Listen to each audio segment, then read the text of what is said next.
Welcome into the Warchant.com report. We're talking about 2019. Let's put 2018 behind us. Let's look ahead, Gene. I think we're all very eager to do exactly that. What, will the win-loss record look like? Easier schedule. Year 2 under Willie Taggart. A lot of things you would think positive this offseason with the hires of some coaches. What will it look like and what will it mean, obviously, to his future? Some people say really nothing. Florida State's not going to fire a coach after 2 years. Ira disagrees. Your thoughts on that?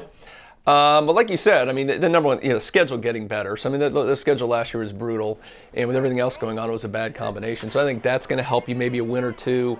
And I think the offense has nowhere to go but up. I mean, we'd be shocked if that offense doesn't get any better. And I think what we just talked about, I don't think Willie Taggart will be here. But that offense is anemic, mistake-ridden, penalty fest that we saw every single Saturday. He won't be around in 2020.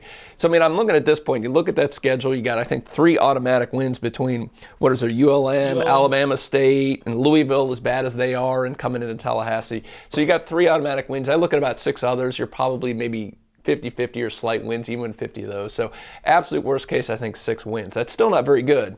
But I think the high end, the ceiling's maybe 9 wins if some things fall your way. Kendall Briles' offense gets rolling.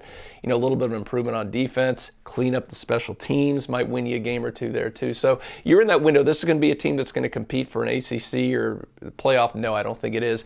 But if you can take that significant step forward to 2020. I think that's what we're all looking for, and I think that's what Willie Taggart needs to get some momentum back in recruiting, because that's the thing to look at too. Florida did better than expected, especially at the end of the year.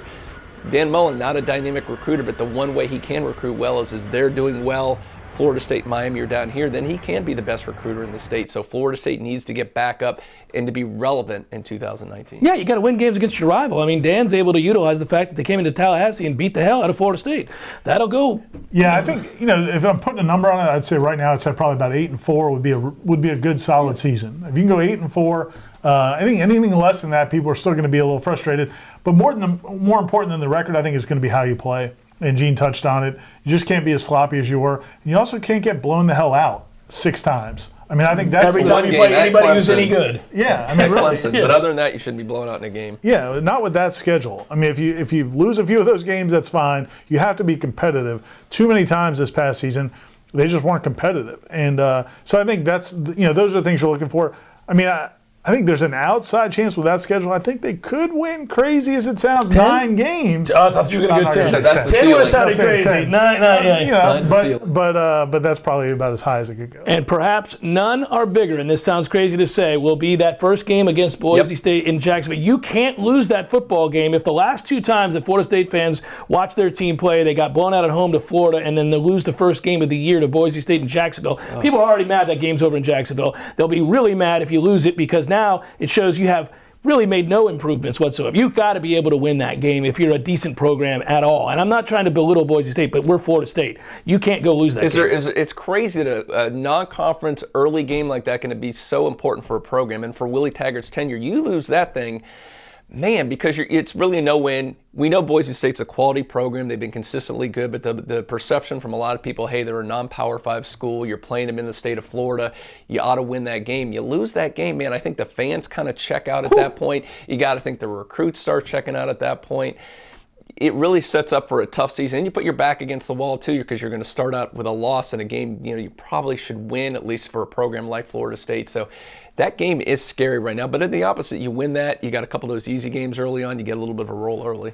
Who thought when Florida State decided to schedule originally a home-and-home with Boise State that we would be cringing at the idea of that game having so much importance in week 1 of the season? And the other problem, Ira, is that in fairness to Florida State fans, you talk about checking out, Gene, golly, August, September has been brutal for Florida State each of the last 3 years. I mean, you're done before you ever get started. Yeah. You think about all these games, you lose your starting quarterback, you get beat by Alabama. You have these moments where you've just, in the month of September, basically, you've been out of it. Yeah, and it sounds unfair to say that game means that much, but it depends. You have to look at where this program is right now and what the fan base's psyche is right now, and I think that's the whole thing. In another year, maybe if you lost, you had a dud in the season opener. People accept that. For season openers can be weird. It's not a lot of teams have come back and had really good seasons from that point. But the problem for Florida State is they won't be able to win anybody back those next couple weeks. I mean, people already are suspicious. Fans are already looking at FSU with a jaundiced eye. 2 fingers to my eyes, 2 fingers back to you. That's So exactly then you go what out they're and lose doing. to Boise, and then you can't really make up for it for several weeks. And so I just think at that point, people aren't going to be planning to come to these games. 40,000 people at the ULM game. You lose to Boise State, right? Yeah. Empty stadium. All in-town people. But let's leave it on a positive note. All three of us are predicting a blowout for Florida State. They're going to dominate Boise State. We were talking about it during the break, you and I. Until You're right, next Aaron. time, on the Warchant.com report. Peace.